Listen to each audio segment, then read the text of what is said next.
मेरा नाम अशोक है। मैं एक मिडिल क्लास फैमिली से हूँ। मेरी छोटी मोबाइल रिपेयरिंग की शॉप है। मेरे घर वालों ने मेरी शादी एक लड़की से तय कर दी। लड़की हमारे दादा के पास के गांव की थी। लड़की के माता पिता नहीं थे। उसे उसके मामा और मामी ने पाल कर बड़ा किया था। घर वालों को लड़की बहुत पसंद आ गई थी। मैंने शुरुआत में टालने की कोशिश की। मुझे इस बात से थोड़ा एतराज़ था कि लड़की गांव की है, लेकिन मेरे घर वालों की आगे मेरी नहीं चली। मेरी शादी उसी से होना तय हो गई। शादी तय होने पर जब मैंने उससे बात की तो मुझे उसका स्वभाव पता चला। वो बहुत कम बोलती थी। जितना मैं पूछता बस हाँ या ना में ही जवाब देती। मैंने कई बार पूछा कि तुम इतना ही बोलती हो या मेरे सामने शर्मा रही हो। फिर उसकी तरफ से वही चुप्पी होती। उसके मामा और मामी भी कहते हैं कि हमारी लड़की बहुत सीधी और कम बोलती है। मुझे भी उनकी यह बात धीरे धीरे पसंद आने लगी। हमारी शादी करवा दी गई। शादी अच्छे से हो गई थी। शादी के बाद सुहागरात का समय आ गया। मैं अब अपने जीवन की एक नई शुरुआत करने जा रहा था, जिसके लिए मेरे मन में कई विचार थे। इतने दिनों तक बात करने पर मैं उसका स्वभाव समझ गया था, इसलिए मैं जानता था कि मुझे क्या करना है। मैंने उससे पहले बातें की। वो अभी भी बस मेरी बातों का हाँ और ना में जवाब ही दे रही थी। काफ़ी समय से मैं उससे बात कर रहा था। मैंने उससे पूछा मैं उसे पसंद हूँ, बस वो हाँ कहती। थोड़ी घबराई हुई लग रही थी। थोड़ी देर बाद उसे पसीना आने लगा। मैंने कहा क्या हुआ, तुम ठीक तो हो? वो बोली कुछ नहीं, थोड़ी घबराहट हो रही है। मैंने उसे कहा कि तुम आराम करो, बहुत थक गई होगी। शादी की दौड़ भाग में ठीक से नींद पूरी नहीं हो पाती है, इस कारण थकावट में ऐसा हो रहा होगा। मैंने सोचा। मैंने उसे यह कहकर कमरे की बत्ती बुझा दी और मैं भी बिस्तर पर लेट गया। मैंने उसका हाथ पकड़ा। वो घबराहट के मारे कांपने लगी थी और पसीना तेज हो गया था। वो उठकर बिस्तर पर बैठ गई। मैंने कमरे की बत्ती ऑन की। उसकी हालत ख़राब थी। मैंने पूछा क्या हुआ, कुछ दवाइयाँ लेकर आना है? उसके इस तरह से बर्ताव करने पर मैं भी थोड़ा डर गया था।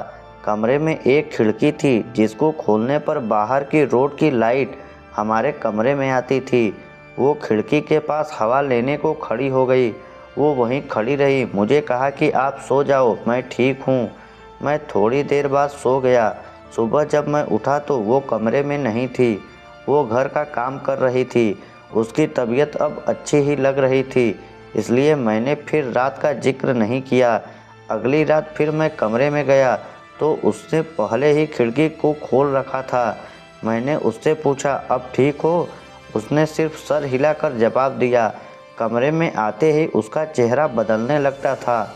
एक अजीब सी घबराहट उसके चेहरे पर आ जाती थी। उससे कुछ पूछता वो कहीं और ही देखती, कुछ ही सोचती रहती। उस रात भी मैंने कहा कि तुम्हारी तबीयत ठीक नहीं लग रही है, तुम आराम करो। मैंने फिर कमरे की बत्ती बुझाई और बेड की ओर आया तो उसने खिड़की खोल ली और उसके पास खड़ी हो गई। मैंने अब उसे कुछ नहीं कहा। मैं अपने बेड पर सो गया। मुझे अब लगने लगा कि सब कुछ ठीक नहीं है, कुछ बात है जो यह छिपा रही है। रात में घबराने वाली लड़की सुबह ठीक लगती थी। सुबह उसके चेहरे पर कोई घबराहट नहीं होती। शाम को 8 बजे मैं खाना खा रहा था। अंधेरा हो गया था। मम्मी ने उससे कहा कि छत पर से कपड़े लाना भूल गई, तू ले आ। वो कपड़ा लाने सीढ़ियों से छत पर गई, लेकिन करीब आधा घंटा हो गया था और वो नीचे नहीं आई। मम्मी ने नीचे से आवाज़ भी लगाई, लेकिन वो नहीं आई। मेरे खाने के बाद मम्मी ने मुझे कहा कि जा तू देख कर आ। मैं सीढ़ियों पर गया तो वो सीढ़ियों पर ही बैठी थी और उसके चेहरे पर वही घबराहट थी। मैंने सीढ़ियों की लाइट ऑन की। लाइट ऑन होते ही जैसे वो नींद से जग गई हो। मैंने पूछा कि तुम यहाँ क्यों बैठी हो? वो कुछ नहीं बोल पाई। उसके माथे पर रात जैसा ही पसीना था। वो वहाँ से चली गई। अब मैं समझ गया था कि बात क्या है, लेकिन उसकी वजह मुझे नहीं मालूम थी। उस रात मैं कमरे में गया और जाते ही मैंने सबसे पहले अपने कमरे की खिड़की को बंद किया। वो वहीं कमरे में थी, रोज की तरह घबराई सी। पर आज मैंने कुछ और ही सोच रखा था। थोड़ी देर बाद मैंने कमरे की बत्ती बंद की और मैं बत्ती बंद करके उसके पास गया। मैंने जैसे ही उसे हाथ लगाया, वो थोड़ा काँप रही थी, रोज की तरह पसीने छूटने लगा। अब मैंने उसका हाथ और ज़ोर से पकड़ा, लेकिन उसका काँपना और पसीना बहना चलता रहा। तब मैंने उसे कहा कि क्या हुआ, तुम ठीक हो? वो अचानक बोली, मेरी तबीयत बिगड़ रही है। मैंने बत्ती करके उसे पानी दिया। रोज रात की यही कहानी थी। अब मैंने उससे पूछ ही लिया कि मैं जानता हूँ कि कुछ बात है जो तुम मुझसे छिपा रही हो, लेकिन क्या बात है मुझे बताओ। मुझे पता है, लेकिन मैं तुम्हारे मुंह से सुनना चाहता हूँ और उसकी वजह जानना चाहता हूँ। वो पहले ही कम बोलती थी, ऊपर से डरी हुई थी, तो वैसे ही उसकी आवाज़ नहीं निकलती थी। मैंने उससे प्यार से पूछा, क्या कुछ हुआ है? कुछ ऐसी बात है जो बता नहीं सकती? वो चुप रही। मैंने गुस्से में कहा कि ठीक है, कल तुम्हारे मामा से बात करता हूँ। मामा का नाम लेते ही वो घबरा गई और बोली, नहीं मामा जी से मत पूछना। तब उसने बचपन की एक ऐसी घटना के बारे में बताया जो इन सब बातों की जड़। उसने कहा कि मैं मेरे मामा के यहाँ पली बड़ी हूँ। मेरे भाई और हम एक दिन बचपन में खेल रहे थे और खेलते वक्त मैं हमारे घर में कपाट में छिप गई। मेरे भाई और मामी को यह पता नहीं था। उसी समय जब भाई बाहर दौड़ा मुझे ढूंढने के लिए, तो वो गिर गया। मामी उसे लेकर पास के अस्पताल गई। उसका पैर टूट गया था। उसके पहले वो पैसे लेने अंदर आई तो कपाट का दरवाज़ा बाहर से लगा गई। मैंने तब भी कुछ नहीं कहा, मैं छिपी रही। बाहर क्या हुआ था इसका मुझे पता नहीं था। थोड़ी देर बाद जब मुझे घबराहट हुई तो मैंने बाहर आना चाहा, लेकिन दरवाज़ा बाहर से बंद था। मैंने बहुत कोशिश की, चिल्लाई, लेकिन घर में कोई था ही नहीं। मैं बहुत डर गई। उन्हें आने में करीब 3 घंटे लग गए। मैं उस कपाट में 3 घंटे बंद थी। उसके बाद उनके आने के बाद भी मैं उन्हें नहीं दिखी तो मामी मुझे ढूंढने लगी। अब मैं अंदर पसीने और घबराहट के मारे बेहाल थी।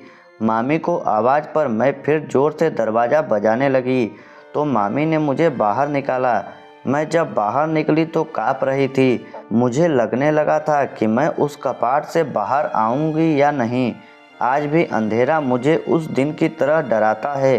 कपाट पुराना था, इसलिए कहीं कहीं से थोड़ा टूटा था, जिससे मुझे सांस लेने में कोई प्रॉब्लम नहीं हो रही थी। बाहर क्या हुआ था इसका मुझे पता नहीं था। मैं जब बाहर आई तो मुझे पता चला कि इतने समय तक अंदर क्यों बंद थी। उस दिन से मुझे अंधेरे से डर लगता है। मुझे पसीना और घबराहट होने लगती है।